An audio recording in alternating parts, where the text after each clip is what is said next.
Hi there everyone, and welcome to Little Mountain Ranch. I'm happy that you are here with me today to plant some more seeds. So over the last few weeks, you have been learning a little bit more about how we save money here on our homestead through food preservation and buying bulk, also through repurposing old materials, recycling, giving things a bit of a facelift instead of buying new, things like that.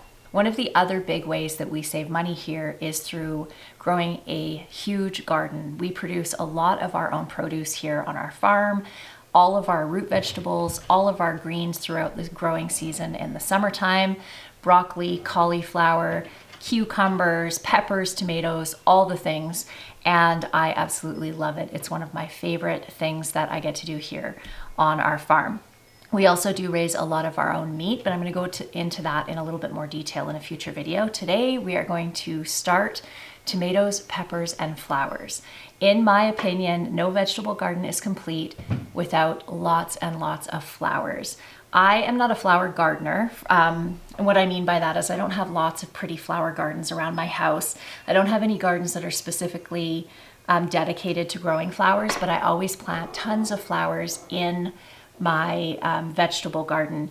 It does a couple of things for me. One is it's so cheerful and it makes me just love going down to my garden. It's great for the bees, and it's great to bring all of those pollinators into my garden to pollinate all of the vegetables that I'm growing. So I will share with you all of my favorite varieties that I grow as far as tomatoes, peppers, and flowers today.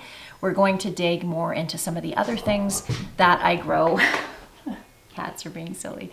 I really swear that my cats are just really interested in being in YouTube videos, because in every video it seems that they're in the background in one way or another. This guy right here, that's Simon, and over there that is Nala. That's actually Simon's mama. Anyway, they're probably going to entertain you as they frolic about behind me. But what we're going to do today is start the tomatoes and the peppers, and I'm going to share with you all of my favorite varieties of both of those types of plants. I'm going to run you through the materials that I use for starting my seeds. You can see here, these are called soil blocks. I'll show you what one by itself looks like.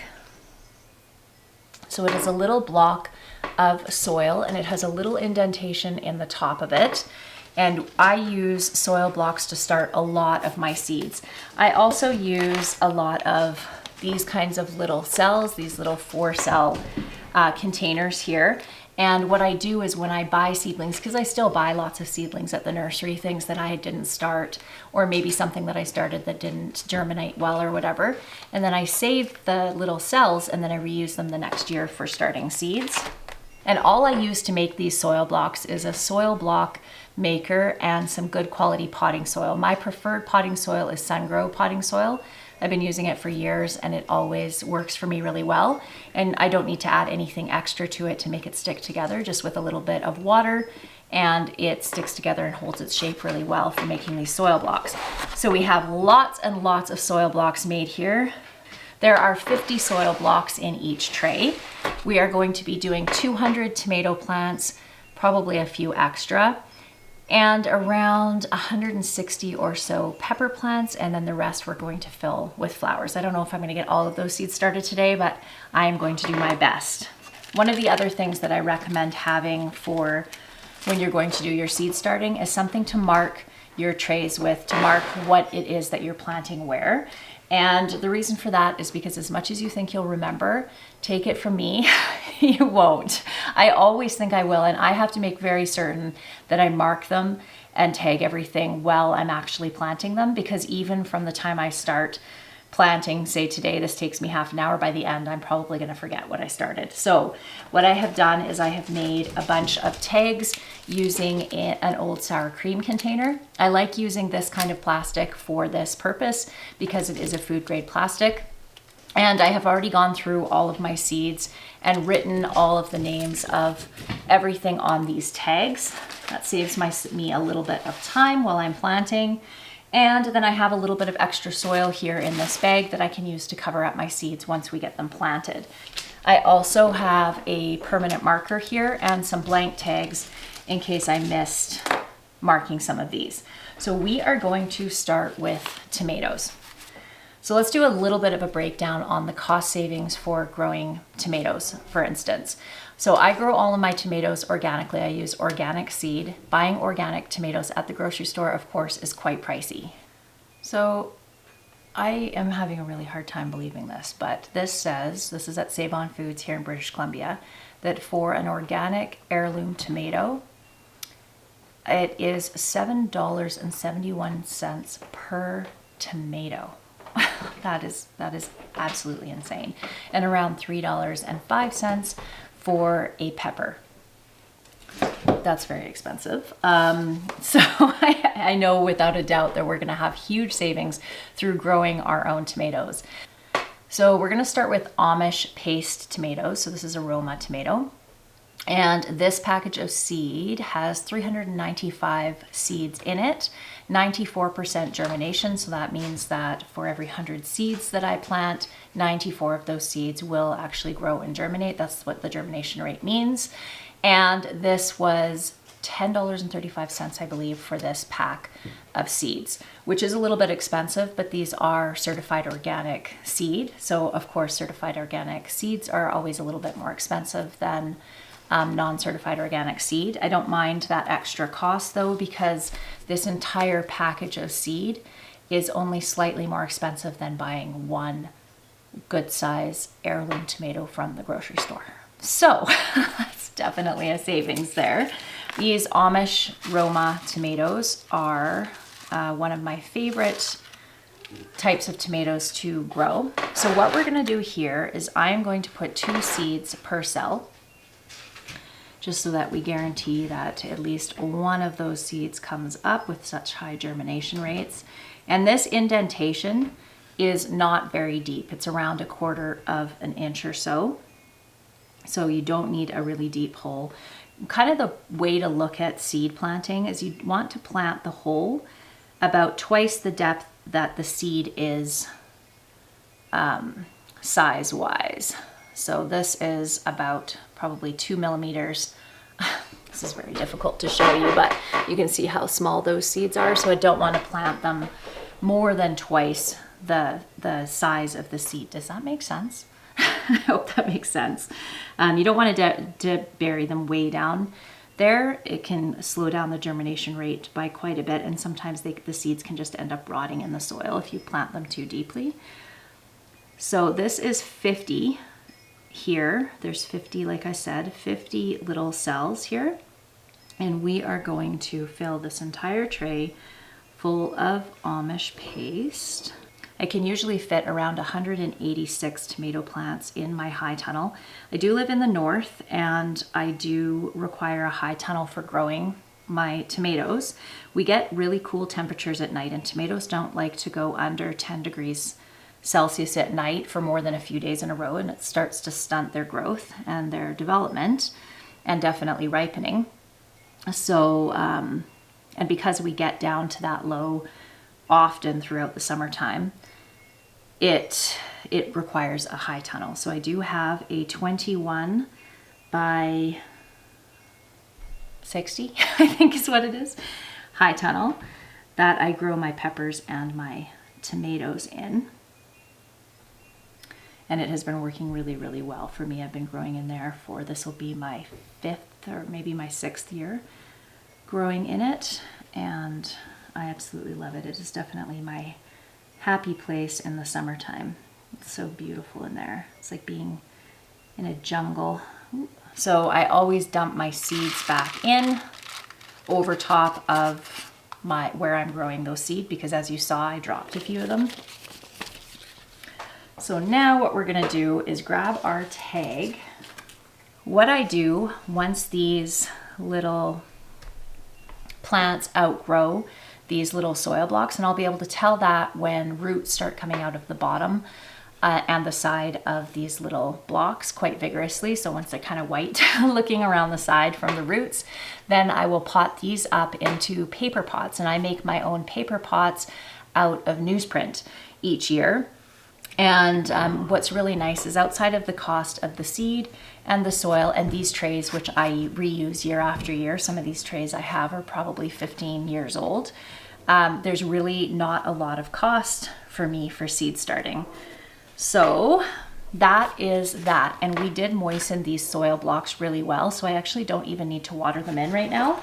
So we're gonna move that one to the side, and we'll move on next to Arbosan tomatoes. This is a beefsteak style tomato that grows really well here in the north. It's the most successful I've ever been growing a beefsteak style tomato before. So I've been growing these for quite a long time now, and I do like them.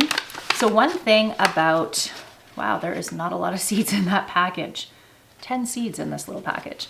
In order to determine when you want to start your seeds, this very much depends upon your last frost date. So that's the last day in the spring that you're likely to experience frost in your area.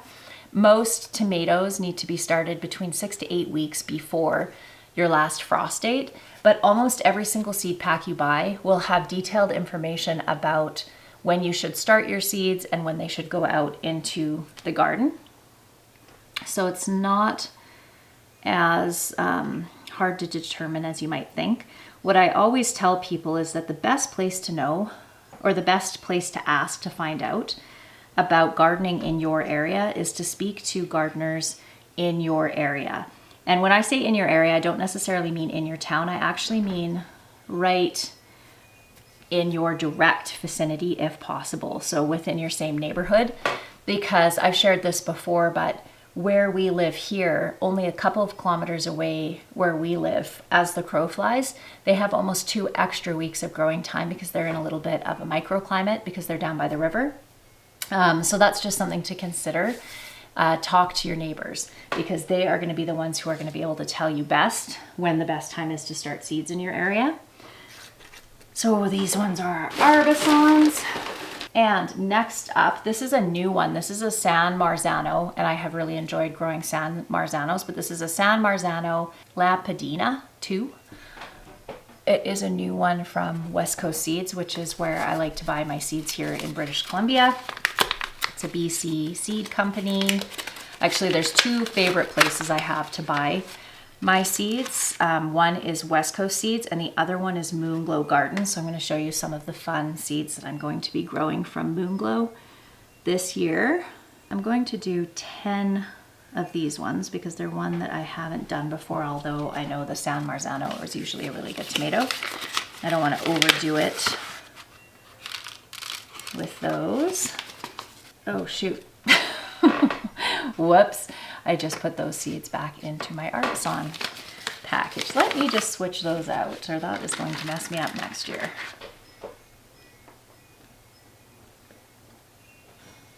Another favorite of mine is called the Old German. For flavor, I think the Old German is probably my favorite. It's the most beautiful tomato. This actually doesn't do it justice, but it's kind of an orangish yellow tomato with pink streaking in it. It's really beautiful and it's so sweet. And for whatever reason, when I eat tomatoes, like a lot of people, I end up getting canker sores in my mouth. But if I eat tomatoes that are light yellow in color, it doesn't seem to have the same reaction on my mouth. So I'm sure it's some chemical that's in the tomato. So we're gonna do 10 Old Germans. And I like to throw all different kinds of tomatoes into my tomato sauces. So I do like to throw some Old German in there too, because they add a little bit of sweetness. Sometimes I'll even throw cherry tomatoes in for that tart sweetness of a cherry tomato. I'll show you my favorite cherry tomato to grow in just a second.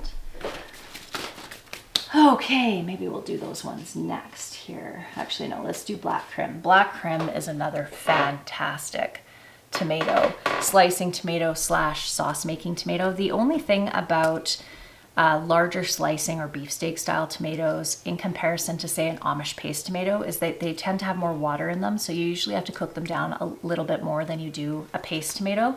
That's why paste tomatoes are traditional, or paste tomatoes are the tomatoes that are traditionally used to make sauce because they're nice and thick and don't have a lot of water in them. And they also have usually a fairly thin skin, which is also nice. So the black crim is just a lovely tomato. So I'm going to do 10 of these as well, So for germinating your tomatoes, I do have a grow room downstairs that's heated, so it stays nice and warm. You really want to have your temperatures over 21 degrees, even closer to 25, especially for heat-loving plants like peppers and tomatoes. So if you don't have a space that you can keep a little bit warmer for starting your seeds, some people recommend using heat pads for germinating your seeds. I have never used heat pads even prior to having a grow room, but some people that I know really swear by them when it comes to starting, especially peppers. Peppers seem to need a little bit of extra heat, but with the combination of the grow lights in my grow room combined with the extra heat that I have in there, I usually don't have any problem germinating them. And on the topic of germination, one of the other things that you have probably seen if you have looked at seed starting is people using domes. So just a plastic dome over top of a moisture dome, I guess it would be called, over top of their plants. And with the idea that that helps them to not have to water quite as much, helps the soil not dry out as fast. And that is all true, but I have personally found them to be quite problematic as far as mold growth in my seeds and on the surface, or sorry, not in my seeds, but on the surface of my soil and in my soil. So I actually choose not to use those myself. If you are going to use, that is black crim, that is not Manitoba bush. If you are going to use any of those plastic domes, just make sure that once the majority of your seeds have germinated in your tray, that you take that off. Another thing that you can do to help with molds and different things growing on the surface of your soil is to make sure that you keep a fan blowing. Usually an oscillating fan is best, one that's moving back and forth over the top of your soil, because it helps keep the top dried out a little bit, which can help with those the growth of the different things that you don't want growing in your seedling trays.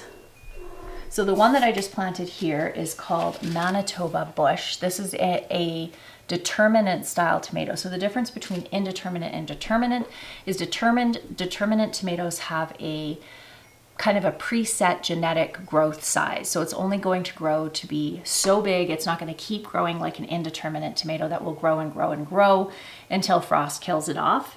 All the branches that form on an indeterminate tomato, or sorry, a determinate tomato plant are going to be fruiting branches. So if you remove those, you don't encourage more fruiting happening or more flowering happening on the other branches, because that is also determined genetically within the plant. So it just usually a little bit of pruning to allow for some extra airflow, but you don't have to prune them very much.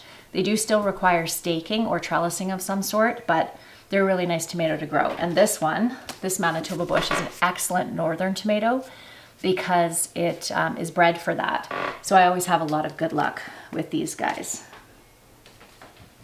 So there we go, another tray of tomatoes done. So that is 100 tomato seedlings started. So now we're going to push all these ones we've already done back here.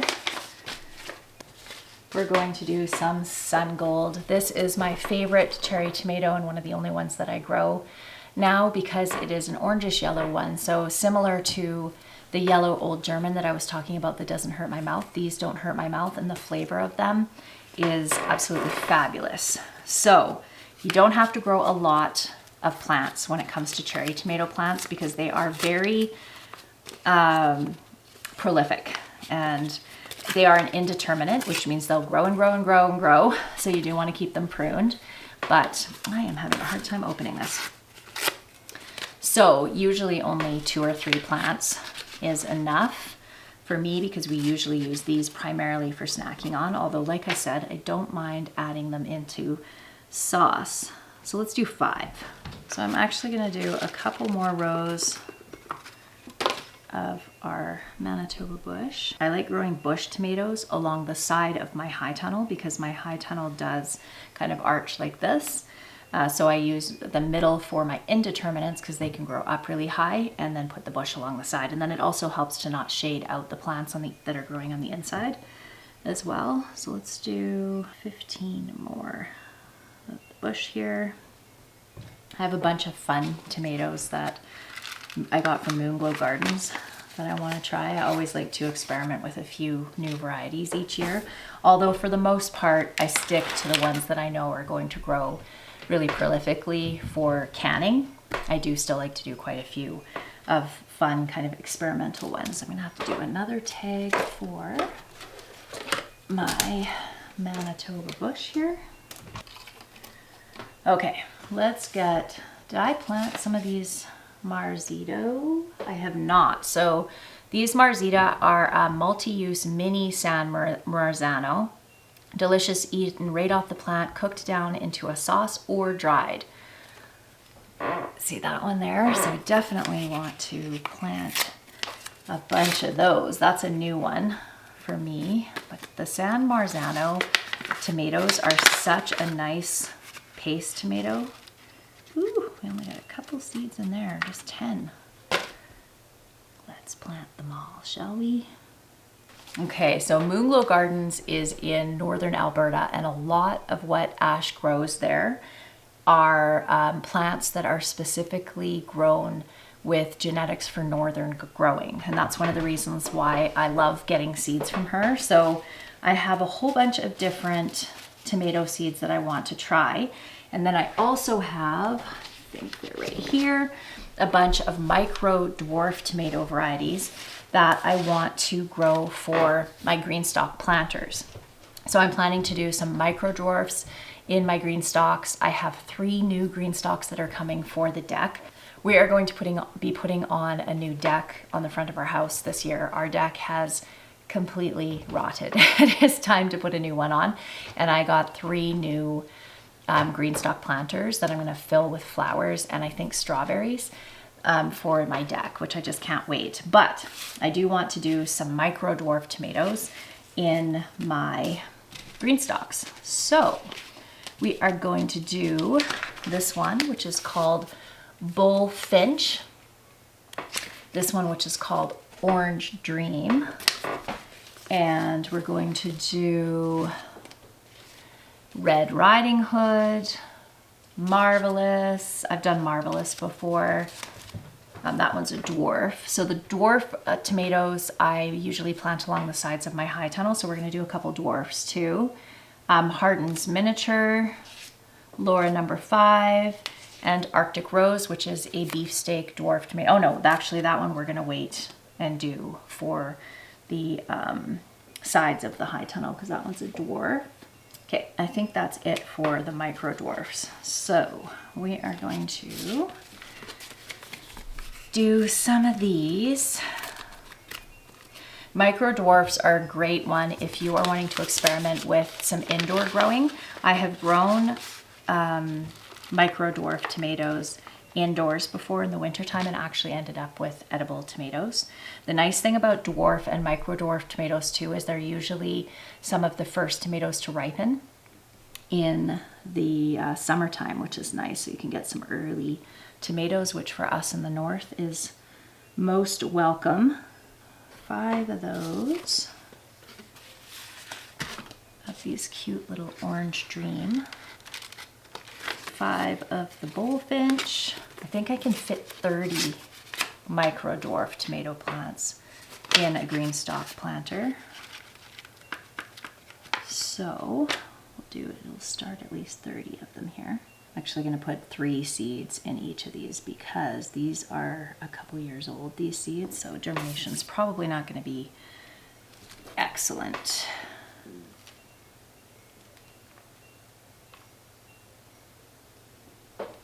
So when we're patting this down, we don't want to push too hard, but we do want to make it firm. Alrighty. 3rd down, so that is 150 tomatoes started. We are going to do 1 more tray of tomatoes. This one is beautiful. Can you see that? Beautiful, hey? So this one is called Grail. It's a burgundy paste dwarf tomato. Every time I have tried seeds from Moonglow, I have always been really, really happy with them. Germination rates are good, and she just has so many fun, interesting varieties. So these are the ones that are all going to go on the outside of my high tunnel. So we have this one that's called Sleeping Lady. I'll see if I can find a picture and put it on the screen for you.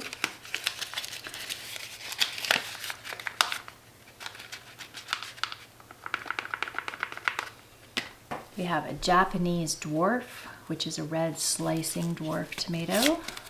Oh, that one has a picture on it. It's pretty, it has some orange streaking. This one is not a dwarf. This one is a red cherry, but it's called Cherry Roma. So I'm kind of curious to know if it is more of a paste style cherry tomato. So I'll just grow a couple of these ones. I don't mind overplanting because I usually end up giving plants away in the spring. So if I end up with extra, they don't usually go to waste. We have Crushed Heart, which is one that I grow every year. This one is not a dwarf, but it is beautiful. It's a heart-shaped tomato that is red with orange streaking. You see a theme here. I do like the red with some orange, or yellow with some pink, or ones that aren't just straight up red. Marina's Praise was another one that I really liked last year. It was the first time trying it last year, so we'll grab a couple more of these ones. Soul Patch is another yellow one.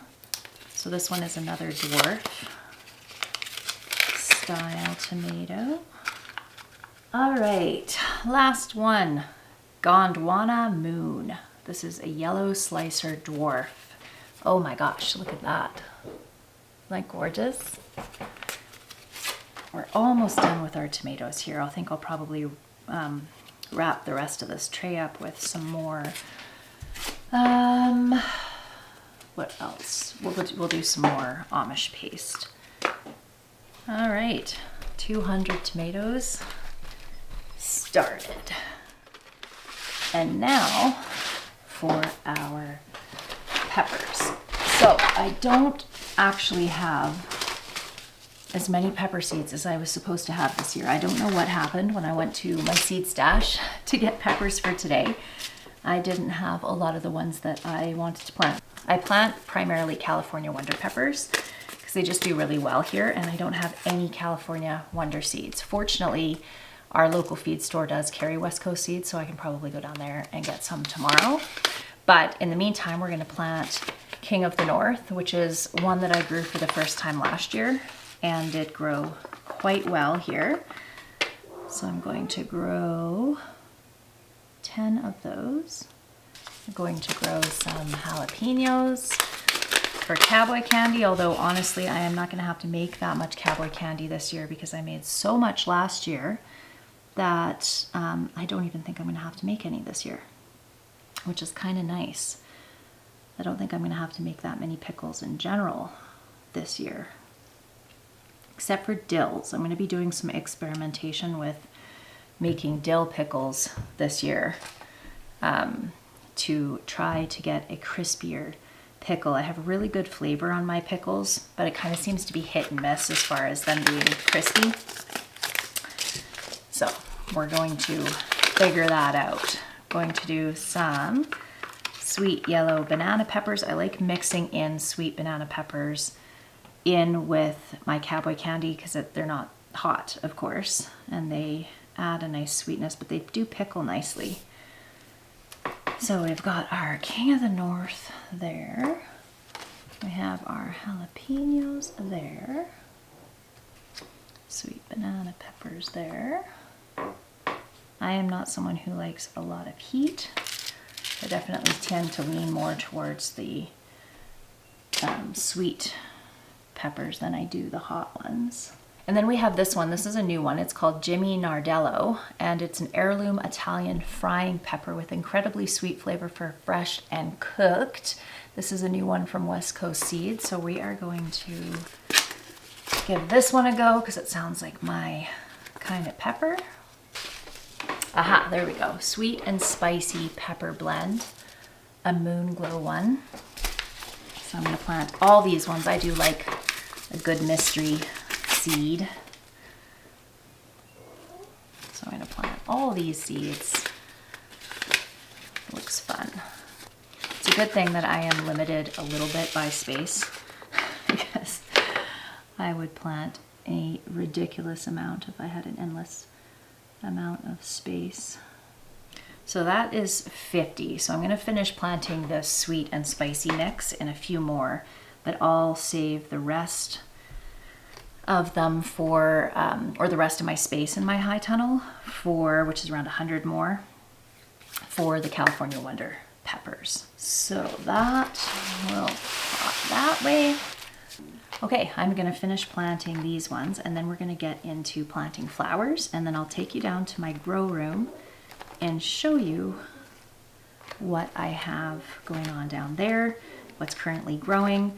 I also need to do a little bit of potting up. So I have my little celery here. You can see there's multiple little plants in these cells, and they are at the size now where I want to split them up and put them into some separate cells. Do you want to come inside, Alex?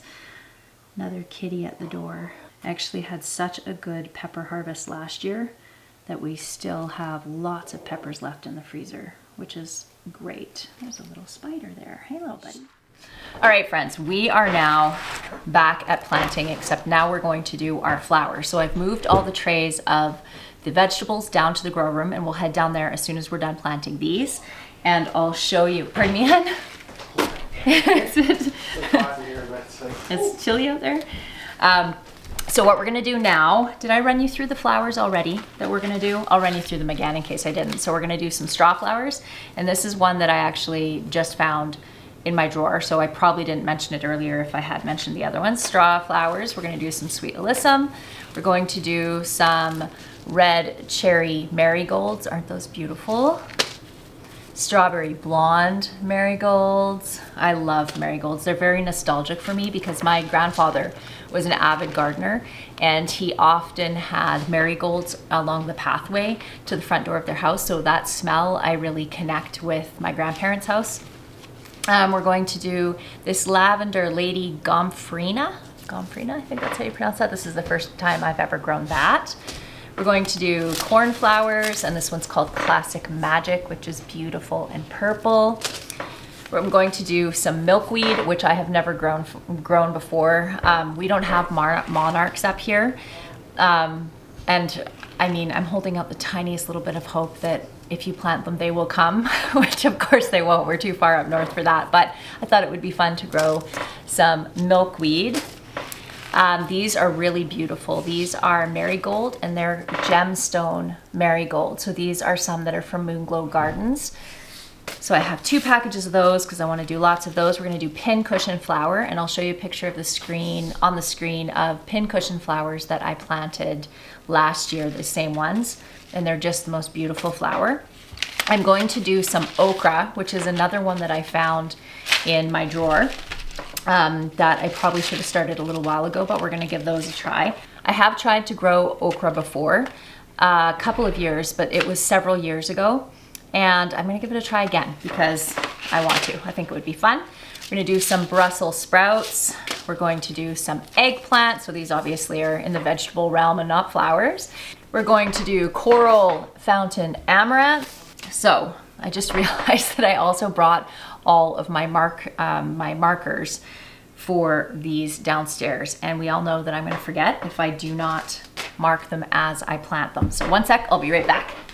I also found some calendula downstairs that I want to grow as well. Okie dokie, let's grab all of our vegetable seeds first. We'll get those finished off, and then we'll move on to our flowers. Do we have any more here? No. Our okra, they're actually bigger seed. So I think I'm going to use these slightly larger containers here to start those in. This is what an okra seed looks like. I'm gonna plant 2 per container here and just kind of shove them down into the dirt a little bit, and then I'm gonna cover them up with some soil because I actually have quite a bit of space. I call it head space because I'm a canner. So this space between the soil and the top. I don't want to have it so far down like this, because obviously I have some wasted root growing space by doing that, but I don't want to have it right up at the top, because then I don't have any space for water to sit in there. So I want to have about 3/4 of an inch of headspace here, and I have lots of space because these have settled since I put this soil in. So I am going to just top those off with some fresh soil. So this one is a Clemson spineless, and apparently it is bred for shorter growing seasons. Probably not as short as ours, but it is one that is bred for a shorter growing season. So maybe it'll work. We'll see. Okay, I'm gonna do the same thing with our eggplant as well. Let's plant it in these larger containers here, and then hopefully I won't have to pot them up before they have to actually go out into the soil. So we're in a zone 3B where we are now. So we do get down into the -30°C realm in the winter time, although we hardly did it all this year. So that is, the zones are usually related to what you can grow as far as perennials and what's going to make it through your cold winters. So we're zone 3B. Our last frost date is the very end of May, really the beginning of June, the last couple of years. So that is why I am planting what I'm planting when, so that I have about an 8-week mark before I can start planting out into my garden. So I have some eggplant seeds there, and I'm going to do 2 seeds per cell, and I'm just gonna do 4 eggplants because I have successfully grown eggplants in my high tunnel. They actually grew pretty well, but only myself and one of my daughters likes eggplants, so I don't need to plant that many. So now we're gonna plant our alyssum, and I am going to use, what am I gonna use? I think I'll use soil blocks for my alyssum here. So I have 3 more trays of soil blocks. Tiny, tiny, tiny little seeds. So we're gonna do just a few in each block here. And I'm gonna do a whole entire tray of alyssum because it smells beautiful and it looks beautiful, and I like having it all over my garden. This is a multicolored one, so there's pink and white and purpley colored. And I am going to do our Brussels sprouts also in these larger containers here. And this one's called Long Island Improved Brussels sprout. I have not grown these before. This is the Eco Seed Bank is the name of this seed company. I have never grown seeds from them before. Actually, a subscriber sent me these seeds. Thank you. I appreciate seeds so much. But I did, yeah, I've never grown them before. So we'll give them a try. My Brussels sprouts grow every year, but I don't usually have the best harvests off of them. So I am going to grow, Dan really likes Brussels sprouts, so I'm gonna do 8 Brussels sprouts and see if I can't get enough for both Thanksgiving and Christmas dinner, which is really the only time we eat Brussels sprouts in our house. I like these little bags on this company because they have a little Ziploc on the top. It's very nice. Amaranth are teeny tiny seeds. Often in seed packs where the seeds are really small, they'll put a little envelope like this inside of the larger package. These are super duper tiny. So for tiny little seeds like this, you barely want to cover them. Just a tiny little bit of soil on the top.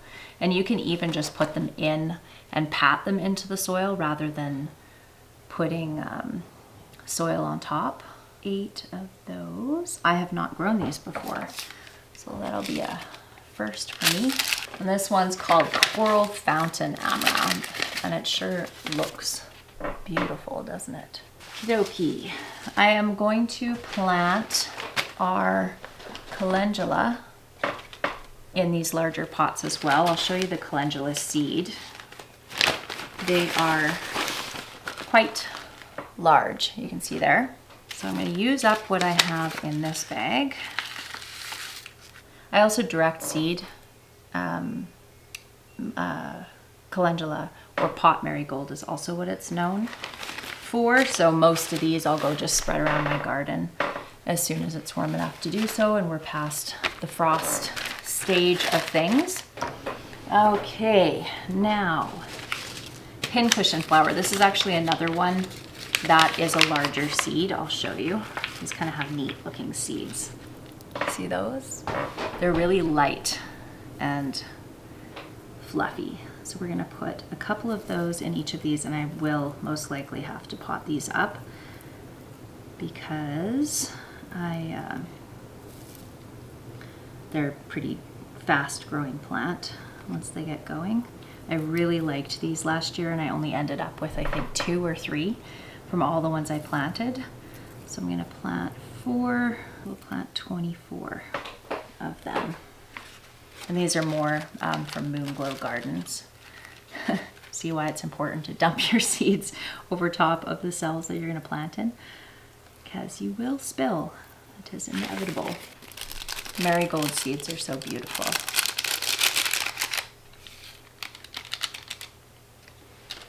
You see those? Aren't they lovely? Straw flowers. I love straw flowers. I've been growing them for a couple of years now, and they are so beautiful. These ones are called the Bee Magnet Blend. So they're all sorts of pink. It's just so neat when they bloom, and they're like a dried flower, even when they're fresh.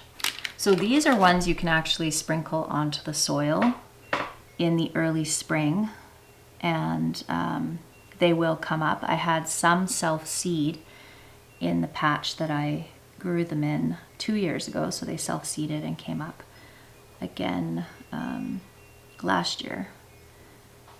But the bed that they came up in, I'm actually going to be taking out because it's completely infested with mint, and I need to do something to remedy that problem. So the rest of these seeds will go out into the garden. Same with my marigolds, or those marigolds anyway. So there's one thing to keep in mind when you are starting seeds like this, is that the majority of these plants that I'm planting right now are going to need to be potted up in 2 larger containers.